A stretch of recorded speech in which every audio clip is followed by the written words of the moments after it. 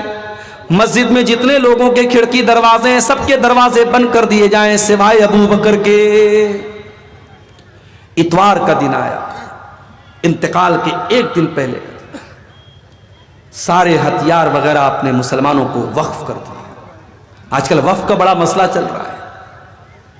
آنے والے دور میں آپ کا قبرستان، آپ کی مسجد، آپ کا مدرسہ، اگر کاغذ آپ کے پاس مضبوط نہیں ہے ناجائز قبضہ کر لیا جائے گا۔ اس لیے اپنے کاغذ کو بہت مضبوط کرو، اپنی تحریر کو مضبوط کرو۔ وقف اگر کوئی چیز ہے تو اس کو کاغذ کے اعتبار سے بہت مضبوط کر لو میرے پیارے صاحب۔ اللہ کے نبی نے اپنا سارا ہتھیار، تلوار وغیرہ مسلمانوں کو وقف کر دی۔ آپ کے گھر میں 7 دینار رکھے تھے، آپ نے صدقہ کر دیا۔ رات میں آپ کے گھر میں چراغ جلانے کے لیے تیل نہیں تھا، پڑوسی سے ادھار مانگا گیا۔ سوموار کا دن آیا، آپ نے اپنے نواسے حسن حسین کو بلایا، ان کو چوما، ان کو پیار کیا۔ آپ کی بیٹی فاطمہ آپ سے ملنے کے لیے آئی، باپ کو تکلیف میں دیکھا، کہا کہ واہ کر بابا، ہائے میرے ابا جان کی تکلیف۔ آپ نے فرمایا لیسا علی ابی کے کرب بعد اليوم، اے میری بچی آج کے بعد تیرے باپ کے اوپر کوئی تکلیف نہیں آئے گی۔ سوموار کے دن فجر کا ٹائم آیا، مسجد میں فجر کی نماز ادا ہو رہی ہے۔ ابو بکر صدیق نماز پڑھا رہے ہیں، صحابہ پیچھے نماز پڑھ رہے ہیں۔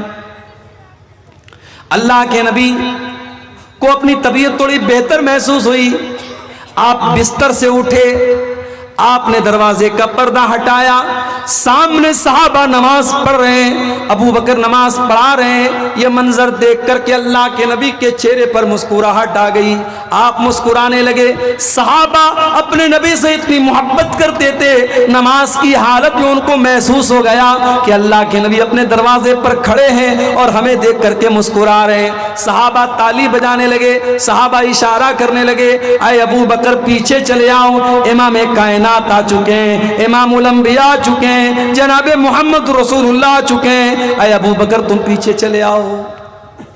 حضرت ابو بکر کو بھی سمجھ میں آ گیا، وہ پیچھے ہٹنے لگے۔ اللہ کے نبی نے اشارہ کیا کہ نہیں اے ابو بکر، نماز کو کنٹینیو کرو، نماز کو تم پڑھاؤ، اور اس کے بعد آپ نے پردے کو واپس برابر کر دیا۔ یہ آخری دن تھا جناب محمد رسول اللہ کی حیات مبارکہ۔ جیسے جیسے چاس کا ٹائم چڑھتا چلا جا رہا ہے، دن چڑھتا چلا جا رہا ہے، محمد رسول اللہ کی تکلیف بڑھتی چلی جا رہی ہے۔ آپ کہتے ہیں عائشہ، میں نے خیبر میں جو گوشت کھایا تھا اس گوشت میں زہر ملا کر کے مجھ کو دیا گیا تھا، اے عائشہ میں آج بھی اس گوشت کے زہر کا اثر اپنے اندر محسوس کرتا ہوں، ایسا لگتا ہے کہ میری اتڑیاں کٹ جائیں گی۔ آپ کی بیٹی فاطمہ آپ سے ملنے کے لیے آئی، آپ نے ان کے کان میں کوئی بات بتائی، وہ رونے لگی۔ پھر آپ نے کوئی بات ان کے کان میں بتائی، وہ ہنسنے لگی۔ حضرت عائشہ نے پوچھا حضرت فاطمہ سے کیا بات ہے؟ کہا کہ میرے ابا کا راز ہے، میں آپ کو ابھی نہیں بتا سکتی ہوں۔ جب اللہ کے نبی کا انتقال ہو گیا، بعد میں حضرت عائشہ نے پوچھا، کہا کہ امی جان جب میں اپنے ابا کے پاس آئی تھی، میرے ابا نے میرے کان میں کہا تھا کہ اے میری بیٹی میں بہت جلد دنیا سے جانے والا ہوں، اور میرے اہل بیت میں سب سے پہلے اگر کوئی مجھ سے ملے گا تو تم ملو گی۔ یہ سن کر کے میں رونے لگی۔ پھر میرے ابا نے میرے کان میں کہا کہ اے میری بچی کیا تو اس پر خوش نہیں ہے؟ اما ترضین ان تکونی سیدۃ نساء اہل الجنہ، کیا تو اس پر خوش نہیں ہے کہ تو تمام جنتی عورتوں کی سردار بنے گی؟ یہ سن کر کے مجھے ہنسی آ گئی، میں مسکرانے لگی۔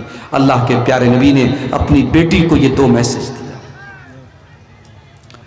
جیسے جیسے دن چڑھتا چلا جا رہا ہے، محمد رسول اللہ کی تکلیف بڑھتی چلی جا رہی ہے۔ آپ کے بغل میں ایک کٹورے میں پانی رکھا ہوا تھا، وہ پانی اپنے چہرے پر ڈالتے تھے اور کہتے تھے اللہم انی علی سکرات الموت، اے اللہ تو موت کی سختیوں پر میری مدد فرما۔ حضرت عائشہ کہتی ہیں میں موت کی سختی کو ناپسند کرتی تھی، مگر جب میں نے اللہ کے نبی کے اوپر موت کی سختیوں کو دیکھا میں سمجھ گئی کہ موت کی سختی کوئی خراب چیز نہیں ہے۔ میں اپنے نبی کو موت کی سختیوں میں دیکھ کر کے میرا نظریہ بدل گیا۔ آپ نے اپنے دونوں ہاتھ اٹھائے اور آپ نے کہا اللہم الحقنی بالرفیق الاعلی، اے اللہ مجھے رفیق اعلیٰ کے ساتھ ملا لے، مجھے نبیوں کے ساتھ ملا دے، مجھے صدیقین کے ساتھ ملا دے، مجھے شہداء کے ساتھ ملا دے، مجھے صالحین کے ساتھ ملا دے۔ یہ کہتے ہوئے اللہ کے پیارے نبی کی روح آپ کے بدن سے نکل گئی اور آپ کے دونوں ہاتھ زمین پر آ گئے اور اللہ کے نبی صلی اللہ علیہ وسلم کا انتقال ہو گیا۔ انا للہ و انا الیہ راجعون۔ یہ اللہ کے نبی کی وفات کا مختصر سا واقعہ جو میں نے آپ کے سامنے پیش کیا ہے، یہ بھی قیامت کی بہت بڑی نشانی ہے میرے پیارے ساتھی۔ آپ نے فرمایا قیامت کے پہلے 6 نشانیاں ہوں گی، اس میں پہلی نشانی موتی، میری موت ہوگی، میرا انتقال ہوگا۔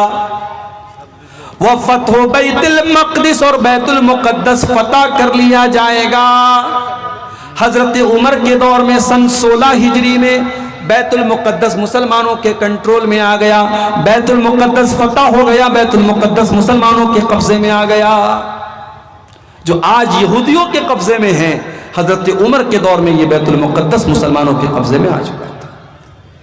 قیامت کی تیسری نشانی آپ نے فرمایا وَمُوتَانٌ يَأْخُذُ فِيكُمْ كَقُعَاسِ الْغَنَمِ، اتنی خطرناک بیماری آئے گی جیسے بھیڑ بکری کے اندر بیماری آتی ہے اور بھیڑ بکریاں تڑپ تڑپ کر کے مر جاتی ہیں، انسان ویسے تڑپ تڑپ کر کے مر جائیں گے۔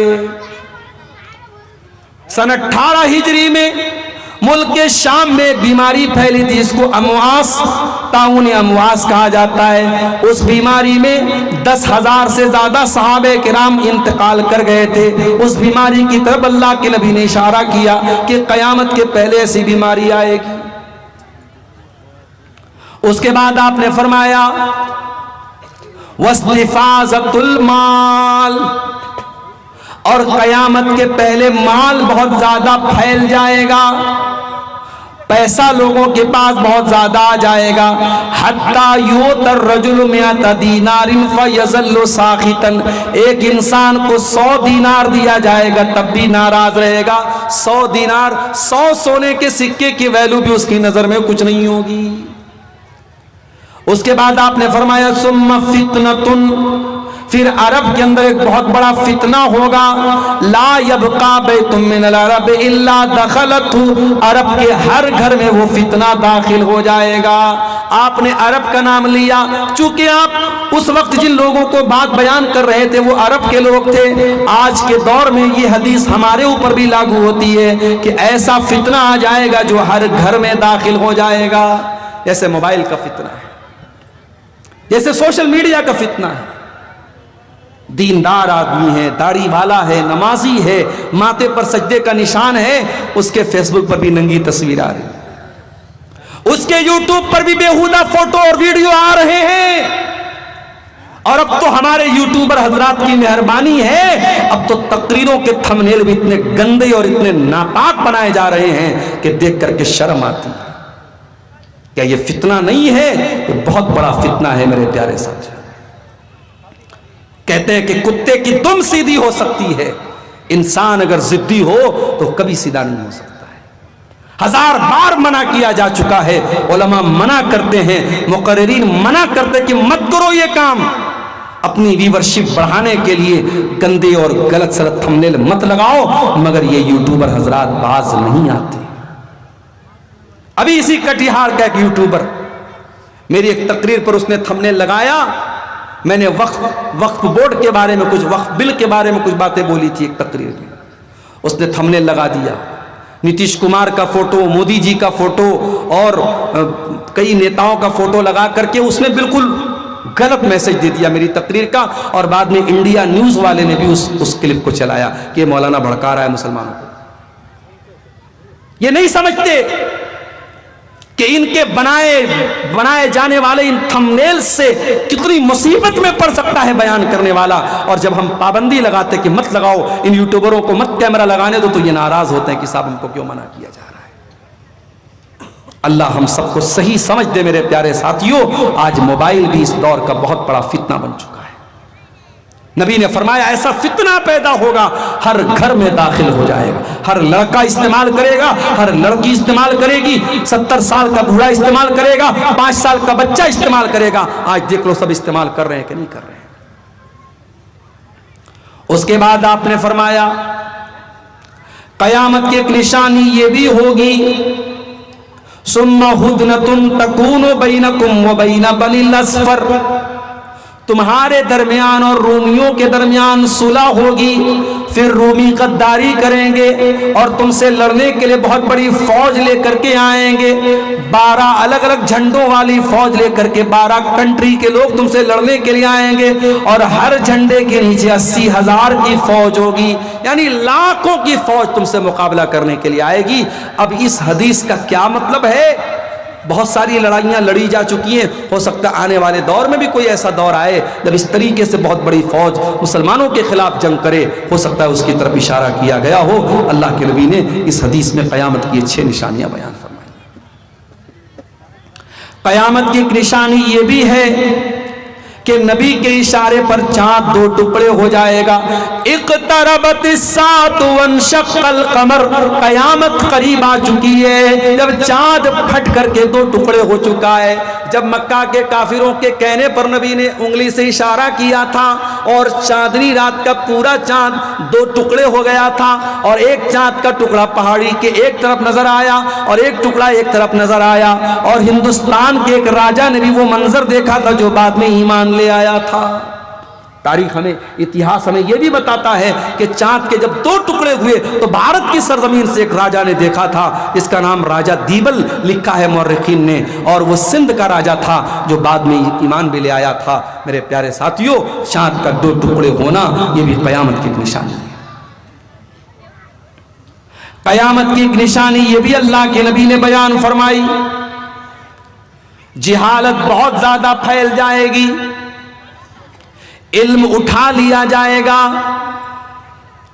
آج علم کیسے اٹھ رہا ہے آپ دیکھ لیجئے، مدرسے میں پڑھانے والے ٹیچروں کی کمی ہے، مدرسے میں پڑھنے والے بچوں کی کمی ہے، نہ ہمارے بچے مدرسوں میں پڑھنا چاہتے ہیں، نہ اچھی صلاحیت والے مدرسوں میں پڑھانا چاہتے ہیں۔ آج یہ مدرسے جو چل رہے ہیں، اگر یہ مدرسے بھی بند ہو گئے، کل کون آپ کو قرآن پڑھائے گا، کون آپ کو حدیث پڑھائے گا؟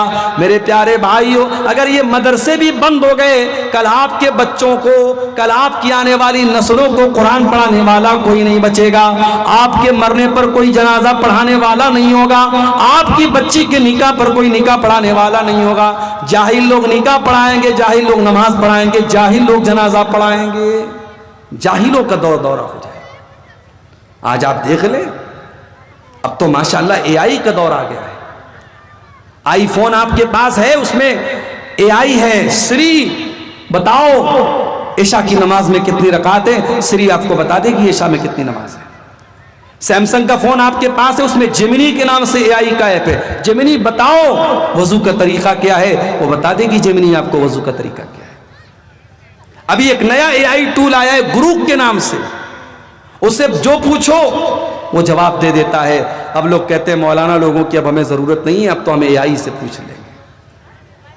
یاد رکھو میرے پیارے ساتھیو، یہ موبائل جتنی ترقی کر جائے اور AI کا دور آ جائے، تب بھی آپ کو علماء کی ضرورت پڑے گی، کیونکہ AI وہی باتیں بیان کرے گا جو اس کے ڈیٹا بیس میں ڈالی گئی ہوں گی، وہ اپنی انٹیلیجنس سے، اپنے ذہانت کے ذریعے جواب دے گی۔ اس کا جواب غلط بھی ہو سکتا ہے، اس کا فتویٰ غلط بھی ہو سکتا ہے، آپ کو علماء کی بہرحال ضرورت پڑے گی، کیونکہ قرآن کہتا ہے فَاسْأَلُوا أَهْلَ الذِّكْرِ إِن كُنتُمْ لَا تَعْلَمُونَ، اگر تمہیں کوئی مسئلہ معلوم نہیں ہے تو تم علماء سے سوال کرو۔ اللہ کے نبی فرماتے ہیں قیامت کے پہلے ایسا دور آئے گا، علماء کو اللہ تعالیٰ اٹھا لے گا۔ آج بہار کی سرزمین سے بڑے بڑے علماء انتقال کرتے چلے جا رہے ہیں۔ جھارکھنڈ کے بڑے عالم تھے مولانا عبدالعزیز حقانی، انتقال کر گئے۔ بہار کے، یوپی کے، بنگال کے جتنے بڑے بڑے علماء جو واقعی میں عالم تھے وہ دنیا سے جاتے چلے جا رہے ہیں، انتقال ہوتا چلا جا رہا ہے۔ اب وہ لوگ بچے جن کے پاس علم اتنا نہیں ہے، اتنا مضبوط علم نہیں ہے، قیامت کے پہلے علماء دنیا سے چلے جائیں گے، حتیٰ کہ وہ دور آ جائے گا لوگ جاہلوں کو اپنا سردار بنا لیں گے، جاہلوں سے فتویٰ پوچھیں گے اور جاہل ان کے فتووں کا جواب دیں گے، اور وہ خود بھی گمراہ ہوں گے اور دوسروں کو گمراہ کریں گے۔ تو قیامت کی ایک بہت بڑی نشانی علم کا اٹھا لیا جانا ہے۔ قیامت کی ایک نشانی یہ بھی ہوگی، بے بے ایمان لوگوں کو عہدہ دیا جائے گا، کرسی دی جائے گی، ذمہ داری دی جائے گی۔ آپ نے فرمایا اذا زیت الامانۃ فانتظر الساعہ، اے میرے صحابہ جب امانت کو برباد کر دیا جائے تو قیامت کا انتظار کرنا۔ صحابہ نے کہا اللہ کے نبی امانت کو کیسے برباد کر دیا جائے گا؟ آپ نے فرمایا اذا وسد الامر الی غیر اہلہ، جب ذمہ داری نااہل لوگوں کو دے دی جائے۔ مدرسے کا ناظم کون ہے؟ جو جاہل ہے۔ مسجد کا متولی کون ہے؟ جو ایک ٹائم کی نماز نہیں پڑھتا ہے۔ جماعت کا امیر کون ہے؟ جس کے پاس ایمانداری اور دینداری نہیں ہے۔ آج یہ جماعت کے، مسجد کے، مدرسے کی ذمہ داریاں اور عہدے نالائق لوگوں کے ہاتھ میں بھی جا رہے ہیں۔ میرے پیارے بھائیوں، اگر یہ ذمہ داری نااہل لوگوں کو دے دی جائے تو سمجھ جاؤ یہ قیامت کے قریب ہونے کی نشانی ہے۔ قیامت کی ایک نشانی آپ نے یہ بھی بیان فرمائی، گنگا الٹی بہے گی۔ جو ہمارے یہاں ایک محاورہ بولا جاتا ہے گنگا الٹی بہے گی، کیا مطلب؟ آپ نے فرمایا سیاتی علی الناس سنوات خدات، ایک ایسا دور بھی تمہارے اوپر آئے گا جب دھوکے کا سال آ جائے گا، دھوکہ دھڑی آ جائے گی، سچے کو جھوٹا مانا جائے گا، جھوٹے کو سچا مانا جائے گا، ایماندار کو بے ایمان کہا جائے گا، بے ایمان کو ایماندار کہا جائے گا۔ وَيَنْتِقُ فِيهَا الرُّوَيْبِضَةُ، اور گھٹیا انسان، نالائق انسان بڑی بڑی باتیں کرے گا، بڑے بڑے میٹر میں باتیں کرے گا جو گھٹیا اور نالائق انسان ہوگا۔ قیامت کی ایک نشانی بے پردگی اور بے حیائی بہت زیادہ پھیل جائے گی۔ آپ نے فرمایا میری امت کے دو قسم کے لوگ ایسے ہوں گے جو جہنم میں جائیں گے، قوم ماہم سیات کاذناب البقر یضربون بها الناس، ایسے لوگ آئیں گے جن کے ہاتھ میں کوڑا ہوگا اور وہ کوڑے سے لوگوں کو ماریں گے، لوگوں پر اتیاچار کریں گے، لوگوں پر ظلم کریں گے۔ آج اسرائیل اور فلسطین کے حالات دیکھ لو میرے پیارے ساتھیوں، آج فلسطین پر اسرائیل کا حملہ ہوتا ہے اور ڈرون حملہ ہوتا ہے اور بم برسائے جاتے ہیں، اور ویڈیو میں ہم دیکھتے ہیں اتنا خطرناک دھماکہ ہوتا ہے کہ زمین سے لوگ اچھل کر کے ہوا میں اڑنے لگتے ہیں، چھوٹے چھوٹے بچوں کی لاشوں کے چیتر اڑ جاتے ہیں، عورتوں کی لاشوں کے چیتر اڑ جاتے ہیں، مگر دنیا والوں کے اوپر کوئی فرق نہیں پڑتا۔ ظالم ظلم کرے گا اور کوئی روکنے والا، کوئی ٹوکنے والا نہیں ہوگا۔ وَنِسَاءٌ كَاسِيَاتٌ عَارِيَاتٌ مُمِيلَاتٌ مَائِلَاتٌ، اور قیامت کے پہلے ایسی عورتیں سامنے آئیں گی جو کپڑا پہننے کے باوجود ننگی ہوں گی۔ آج بالی ووڈ کی فلموں نے ہمارے ملک کا وہ کلچر بنا دیا ہے کہ آج حالات یہ ہو گئے کہ عورت کے بدن کا کوئی پارٹ اب پرائیویٹ پارٹ نہیں رہ گیا۔ اب تو کہا جانے لگا کہ عورت کے بدن کا پرائیویٹ پارٹ سے اس کی کڈنی اور لیور بچا، اس کے بدن کا کوئی پارٹ اب پرائیویٹ نہیں بچا ہے۔ اتنا ننگا کر دیا گیا عورت کو، ایسا لباس پہنا دیا گیا عورت کو کہ اب اس کے بدن کی کوئی چیز چھپی ہوئی نہیں ہے۔ کاسیاتن عاریاتن، ایسی عورتیں سامنے آئیں گی جو کپڑا پہن کر کے ننگی ہوں گی۔ اب تو عام بات ہے، مسلمانوں کے گھروں میں ایسے کپڑے پہنے جا رہے ہیں جس میں عورت کا بدن نظر آ رہا ہے، عورت کا شریر نظر آ رہا ہے۔ ممیلات مائلات، ایسی عورتیں غیر مردوں کو اپنی طرف آکرشت کریں گی، کھینچیں گی، اور جب راستے میں چلیں گی تو ان کی چال بھی بے حیا عورتوں کی طرح چلنے والی ہوگی۔ عورت کی چال سے پتہ چل جاتا ہے کہ یہ بے حیا عورت ہے یا اچھی عورت ہے، دیندار عورت ہے، اس کی چال بتا دیتی ہے۔ رؤوسہن کاسنمۃ البخت المائلہ، ان کا ہیئر اسٹائل ایسا ہوگا جیسے اونٹ کا کوہان ہوتا ہے۔ لا يدخلن الجنہ، ایسی عورتیں جنت میں نہیں جائیں گی، اور جنت میں جانا تو بہت دور کی بات ہے۔ ولا یجدن ریحہا، ایسی عورتیں تو جنت کی خوشبو بھی نہیں پائیں گی۔ قیامت کی ایک نشانی اللہ کے نبی نے یہ بھی بیان فرمائی، انت لد الامۃ ربتہا، کہ ماں اپنے بچے کو جنم نہیں دے گی بلکہ ماں اپنی مالکن کو جنم دے گی، یعنی جو اولاد پیدا ہوگی وہ ماں باپ پر حکومت کرے گی، بیٹی ماں پر حکم چلائے گی، بیٹا باپ پر حکم چلائے گا۔ وَأَن تَرَى الْحُفَاةَ الْعُرَاةَ الْعَالَةَ رِعَاشًا، اور تم دیکھو گے ننگے بدن رہنے والے لوگ، ننگے پیر رہنے والے لوگ، ننگے سر رہنے والے لوگ بڑے بڑے مکان بنا کر کے، بڑی بڑی بلڈنگ بنا کر کے فخر کریں گے۔ وہ دور بھی آج ہم دیکھ رہے ہیں۔ قیامت کی ایک نشانی آپ نے یہ بھی بیان فرمائی کہ مسجدوں کو لوگ راستے کی گزرگاہ بنا لیں گے، مسجد میں آئیں گے، پیشاب کریں گے، لیٹرین کریں گے، مگر نماز نہیں پڑھیں گے۔ مسجدوں کو شوچالے اور موترالے بنا دیا جائے گا، مسجد میں انسان آئے گا مگر نماز نہیں پڑھ کے پیشاب کر کے نکل جائے گا۔ قیامت کی ایک نشانی آپ نے یہ بھی بیان فرمائی کہ مسجدیں بہت اونچی اونچی، بہت شاندار بنائی جائیں گی، مگر مسجد کو کوئی آباد کرنے والا نہیں ہوگا۔ مسجد تو بنا لی شب بھر میں ایمان کی حرارت والوں نے، من اپنا پرانا پاپی تھا برسوں میں نمازی بن نہ سکا۔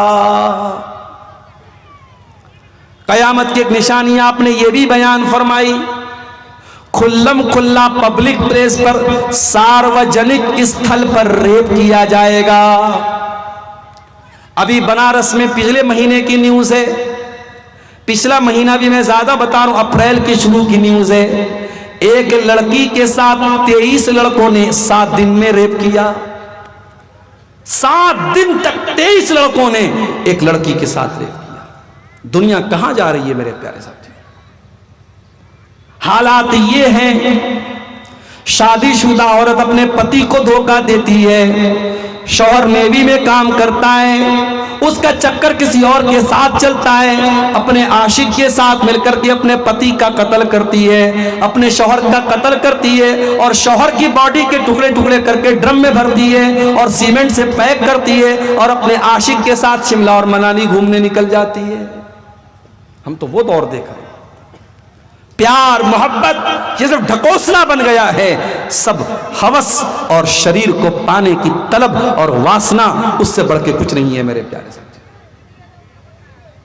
اسی لیے اللہ کے نبی فرماتے ہیں، اس اللہ کی قسم جس کے ہاتھ میں میری جان ہے، یہ امت اس وقت تک فنا نہیں ہوگی جب تک وہ دور نہ آ جائے، حتی یقوم الرجل الی المرأۃ، ایک انسان عورت کے پاس جائے گا، فیفترشھا فی الطریق، اور راستے میں اس عورت کے ساتھ غلط کام کرے گا، اور اس دور میں جو نیک انسان ہوگا وہ سب سے بڑا نیک انسان وہ ہوگا جو اس آدمی سے جا کر کے کہے گا، لو واریتھا وراء ھذا الحائط، اے میرے بھائی پبلک پلیس میں یہ کام مت کرو، سب کے سامنے یہ کام مت کرو، جاؤ پیڑ کے پیچھے چلے جاؤ، دیوار کے پیچھے چلے جاؤ۔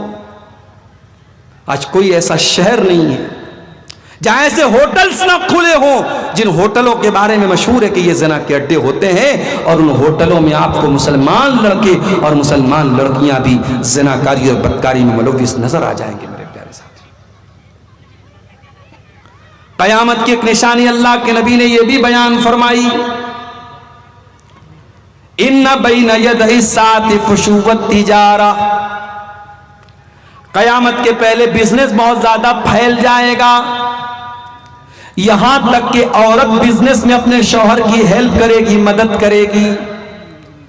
دکان کھولو گے، بیوی دکان پر بیٹھے گی، کاؤنٹر پر عورت بیٹھے گی، ریسیپشن پر عورت بیٹھے گی، اتنا زیادہ بزنس پھیل جائے گا کہ عورت کو بزنس میں یوز کیا جائے گا۔